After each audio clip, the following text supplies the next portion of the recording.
story so far. Mass refers to how much stuff a thing contains. Weight refers to the rate at which that amount of stuff is being accelerated towards the Earth. In other words, weight is just another way of saying force of gravity. An object's mass never varies, but its weight can go up or down depending on the force of gravity acting on it in various parts of the universe. And now, work. These barbells have a mass of 120 kilograms. Since they are resting on the surface of the planet Earth, we know that the force of gravity acting on them is about 10 times that number of newtons. It takes a very strong man to lift something that weighs so much. Because if the barbell is being pulled down by a force of 1,200 newtons, it must take 1,200 newtons of force to hold it up. Of course, if we were on the moon, where the force of gravity is only 1/6 that of the Earth, anybody can do it. But we're not on the moon. That looks like hard work. But how much work?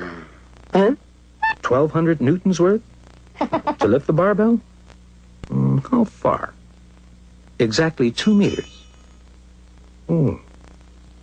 But what if you only lifted the barbell half that distance, say 1 meter? Surely that doesn't take as much work as lifting the barbell 2 meters.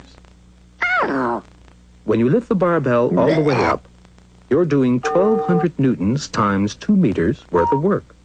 When you lift it only halfway up, you're doing half that amount of work. 1,200 newtons times 1 meter. In fact, this is how you measure work in physics. Work equals force times distance. Here you're doing 1,200 newton meters of work. And here you're doing 2,400 newton meters of work. That's simple enough. But suppose that after the show, the strong man discovers that his car is stuck in the mud. He pushes it and pushes it, but it won't budge a millimeter. And suppose that at the very same time, the clown, who hasn't got a car, is in the act of picking up the telephone to call a cab. Which of them would you say is doing work at this particular moment? The strong man or the clown? The clown. Because work equals force times distance. And although the telephone receiver only weighs about 2 newtons, while the strong man's car weighs perhaps 15,000 newtons, when he lifts the telephone receiver, the clown is applying a force of 2 newtons through a distance of 50 centimeters, let's say, or half a meter. And therefore, he's doing 2 newtons times half a meter of work, which is 1 newton meter of work. The strong man, on the other hand, may be exerting thousands of newtons of force. But since the car's not moving, there's no distance involved, and the poor man isn't doing any work at all.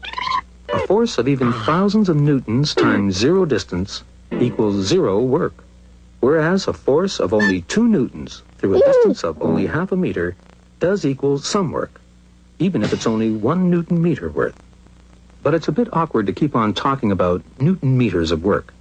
So physicists have borrowed the name of a famous British scientist, James Prescott Joule, as the measure of work.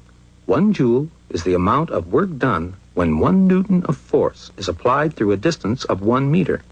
That's to say that 1 newton meter equals 1 joule, which can also be written like this. So the clown did 1 joule of work when he lifted the telephone receiver. And the strong man did 2,400 joules of work when he lifted the barbell. But of course, when he tries to move his car, it's a different story. He does 0 joules of work.